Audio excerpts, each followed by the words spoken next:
Mga kabayan, kamusta po? Si Kamanong po, inyong lingkod. Muling nagbabalik para po komentuhan po kayo dito po sa Tambayan mga kabayan. Magkomentuhan na po tayo mga kababayan. Umpisa na po natin. Ito pong si Auntie Claire mga tambay ay nagsalita po dito po sa kanya interview. In-interview po yata ng isang artista mga kabayan. At ayon po sa kanya ay fake news peddler daw po o peddlers ang mga nagpapakalat daw po nito na para daw po itong mga itim, parang mga pusit na marami daw pong itim na tinta, mga kabayan. Ganyan po ang tingin po ni Auntie Claire sa mga Pilipino na nakakita at nakasaksi po ng pinagagawa po ng kanilang administrasyon na tayo po'y pinapatay ng kanilang mga flood control dahil po sa dami po ng pera na ngayon po ay issue ang korupsyon. Pero pagdating po kay Auntie Claire, parang lumalabas pa po ang mga Pilipino pa. Parang ang mga Pilipino pa ang nagpapakalat ng fake news na nakakaranas po ng ginawa po nilang serbisyo sa ating bansa ng mahigit 3 taon. Tayo po ang ninakawan, tayo po ang nawalan, tayo ang namamatay, pero tayo pa ang may kasalanan. Lumalabas. Mga fake news daw po tayo, mga kababayan. Pakinggan po natin siya. Tila clean-up drive daw sa kalat ng nakarang administrasyon ang ginagawa ng Marcos Jr. administration. Ayon yan kay Palace Press Officer Undersecretary Claire Castro. Sa programang Long Table ng aktor na si Long Mejia at Amy Sebastian sa Abante, tinawag na fake news ni Castro ang umano'y involvement ni PBBM sa mga anomalya sa 2025 budget. Wala rin daw katotohanan na may malubhang sakit ang Pangulo dahil siya na mismo nagsabing hindi naman life-threatening ang diverticulitis. Banat ng opisyal, kung may nais siyang menu for the day, ito ay pusit. Katulad daw kasi ito ng fake news peddlers na tila nagpapalabo lang ng tunay na sitwasyon. Gusto ko pusit. Pusit? Pusit ang gusto nyo? Pusit? Oo, yung pagka nagtapo ng tinta, sobrang itim. Pag nilabas ang tinta niya, parang puro fake news. What if Yan you po mga tambay, para daw po mga fake news. Talagang pinsan po yata talaga ito dahil kinopya lang po niya sa sinasabi po ng Vice President na kanyang pinsan na si Franz Castro. Hindi po ba? Tinatawag na magpinsan po yan ng Vice President. Si Franz Castro at si Claire Castro. At kaya nga po pati po yung pusit ay doon po yata niya nakuha sa kanyang pinsan umano. Totoo po ba mga kababayan na sinasabi po ang pinagmulan daw po ng massive o sinasabing korupsyon at nililinis ng kanyang amo ay sa panahon pa na nakarang administrasyon? Ano-ano po yon? Isang damukal nga po ang nagawa kahit po mayroong pandemya. Ito po, isa pong broadcaster ang nagpatotoo kung gaano po kagaling ang sinisiraan nilang dating gobyerno. Pakinggan po natin ito, isang broadcaster, mga kabayan. Ano po ang sinasabi niya? Kaya sino po kayo? Sanay naman po talaga magpakalat ng fake news to eh. Hindi ko ipinagtatanggol or whatever Huwag niyo sana akong pag-isipan. Pero kung titingnan ninyo nung unang 3 taon sa kabila ng pandemya ng nakarang administrasyon, hindi baga kahit papano pinaspasan ng gobyerno ang mga trabaho dahil do sa build, marami hong mga Pilipino na bigyan ng trabaho. Doon sa tuloy-tuloy na mga programa na yan. Kahit na anong sabihin ninyo, lalo na yung mga troll. Yung sabi ni PBBM na libu-libong troll na kanilang binabayaran. Kahit pa anong sabihin ninyo. Lahat ng yan nangyari nung panahon ni dating Pangulong Rodrigo Duterte. Hindi ba nga? Pero ngayon, unang taon, anong nangyari? Wala naman tayong pandemya pero we did not feel or see anything. At ngayon, mangungutang tayo para ibayad sa utang. At para idagdag sa gastusin, walastik naman Pero talagang puro kabalintuanan ito. Kabalintunaan, puro kabalbalan. Hindi ko pinagtatanggol. Mga tambay, isa pong radio announcer. Ayan, Auntie Claire. Puro kayo kabalbalan. Pagsisinungaling. Di po ba? Noong panahon ni dating Pangulong Duterte na sinisisi nyo na nililinis ang korupsyon ni dating Pangulong Duterte, na napakarami pong nagawa sa Pilipinas kahit po may pandemya at napakarami pong nabigyan ng trabaho. Mga kabayan, ngayon po ano po nangyari? Unang taon pa lang, korupsyon na nila. At ngayon po, ano po nangyayari sa ating bansa? Nangungutang po tayo para lang po pambayad ng inutang nila. Mga kabayan, at kulang na kulang pa ang buwis dahil sa dami po ng ninanakaw nila umano. Kaya nga po sinasabi pong puset, maitim ang tinta at nagpapakalat po ng fake news. Sino po kaya yon? Para siraan mo ang dating Pangulo na nagpapakalat po ng fake news. Pakinggan po natin ito pong ating kababayan na vlogger, mga tambay. Hindi naman daw po kasi lahat ng abogado ay matalino.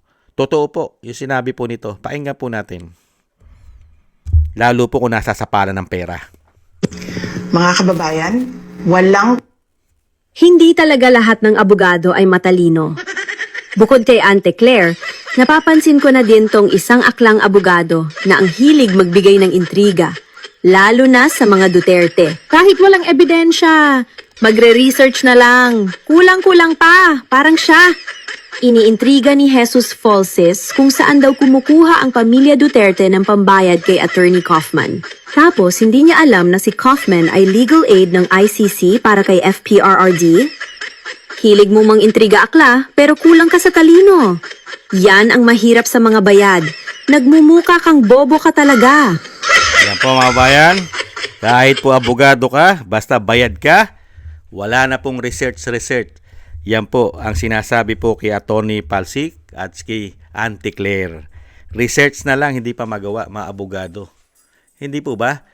Ayaw mag-research kung anong klase po ang gobyerno ni dating Pangulong Duterte at pati po yung kumalat na iniintriga po nila na mahal daw po ang binabayad kay Attorney Kaufman.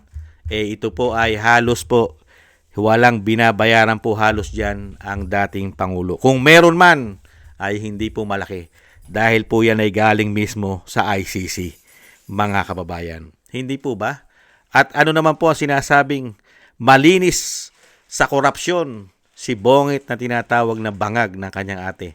At hindi po ito involved sa anumang korupsyon, lalong-lalo po sa GAA na naging gago. At pati po yung kanyang sakit ay wala naman daw pong delikado doon sa sakit niya. Hindi po ang makapagsasabi niyan ay si Bongit. Yung karamdaman niya, kung ano man ang nararamdaman niya sa kanyang bituka na dinudugo, wala pong makapagsasabi kahit siya. Tanging Panginoon lang ang makapagsasabi kung hanggang kailan na lang at gaano kalala ang sakit mo. Hindi po ba? Hindi po si Bongit, mga kababayan. Ito po mga kababayan, ang isa pa po na sinabi po ni Saldico. Ito po ay kumakalat po at matagal na po ito. At talagang sinabi naman po ni Saldico kung sino po ang utak at malalaking isda na magnanakaw sa ating bansa. Ayon kay Saldico, mga kabayan. Pakinggan natin si Saldico. At ito naman halos 5,000. Palabas din ang katotohanan at sa huli, mananaig ang kabutihan. Naniniwala ako na darating ang araw na haharap kayo sa pananagutang ikaw, Pangulong Bongbong Marcos, at ang iyong pinsan na si Martin Romualdez. Sa aking pananaw, kayo ang nasa likod ng malawakang budget insertion at mga umano'y anomalya sa loob ng pamahalaan. Dahil dito, malinaw sa akin kung bakit iisa lamang ang iyong layunin. Ang ako'y madakip at mapatahimik. Natatakot ka na malaman ng taong bayan ang katotohanang pinaniniwalaan kong ikaw at ang iyong pinsan ang nasa likod ng malawakang korupsyong nagaganap ngayon. Batid ko ang marami sa mga nangyayari kaya minadali ang aking paghahanap at pagdakip hindi para sa hustisya kundi upang ako'y patahimikin. Ibahagi ninyo ang video na ito upang malaman ang... Yan po mga tambay.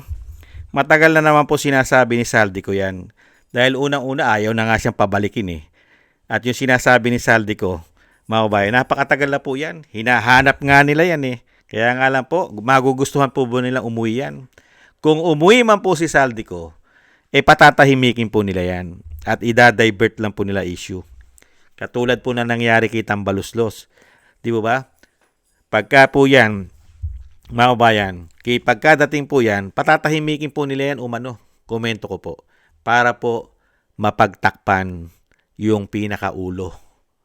Yung pinaka malaking ulo. Di po ba? At syempre nakikita naman po natin na si Saldico po ang itinuturo po riyan. Hindi po ba? Ombudsman, Boying. Kaya dito po sa sinasabi ni Auntie Claire, mga kabayan, kaya nagiging katatawanan po ito eh. Kaya nga yung sinasabi ni Atty. Guanzon, mga kabayan, ito po si Auntie Claire, mga kabayan, ay parang puppet daw po ito. Parang nagiging puppet pa.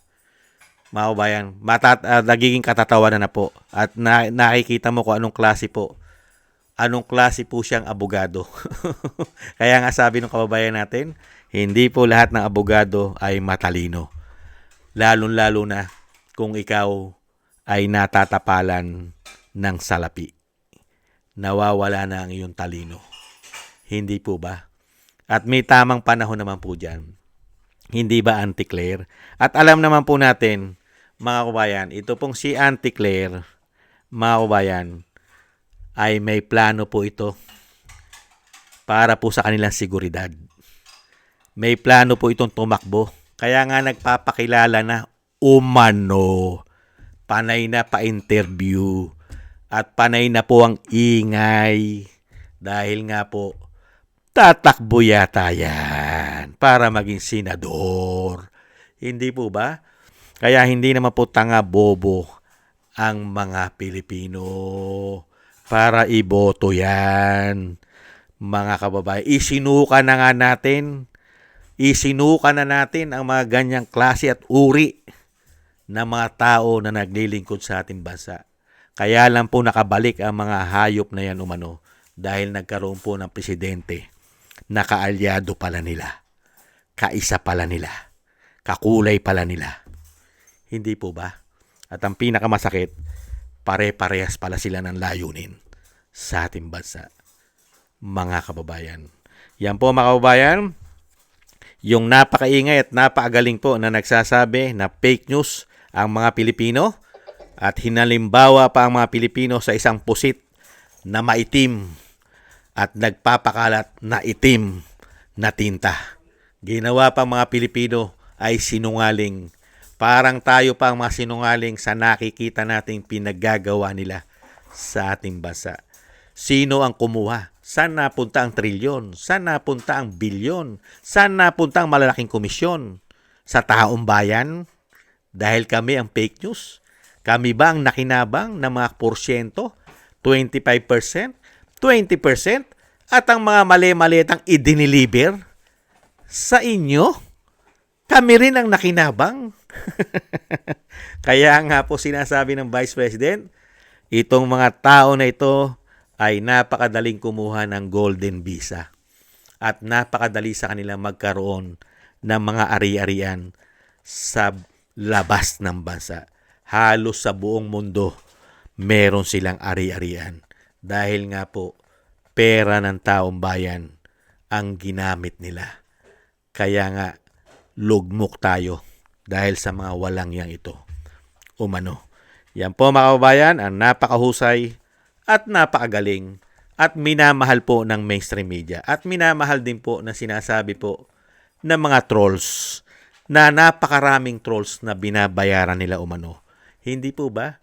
Kaya nga po nakita naman po natin sa ating bansa kung sino po yung nagbibigay po ng salot sa ating bansa, kung sino po yung mga walang nagawa sa ating bansa, sila po ang minamahal, mahal na mahal ng napakaraming mainstream media sa ating bansa. Only in the Philippines. Maraming salamat po mga tambay sa mga nagusto po ng ating tambayang makabayan sa YouTube at TikTok at ganoon din po sa ating mga subscribers. Maraming salamat po sa inyo. At sa mga nagko-comment, like, share, and subscribe, mabuhay po kayo. Shoutout po sa inyong lahat. At ganoon din po mga kabayan sa mga nagbibigay po ng tulong at biyaya. Thank you po sa inyo.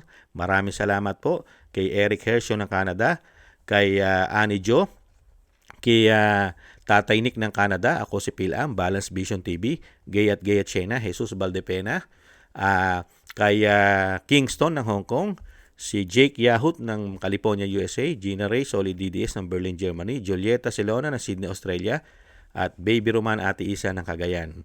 Thank you po sa inyo mga kabayan. Ingat-ingat po kayo, lalo-lalo po sa inyo po mga paggawa. Maraming salamat po mga tambay. Tiis-tiis lang po tayo. God bless po sa inyo lahat.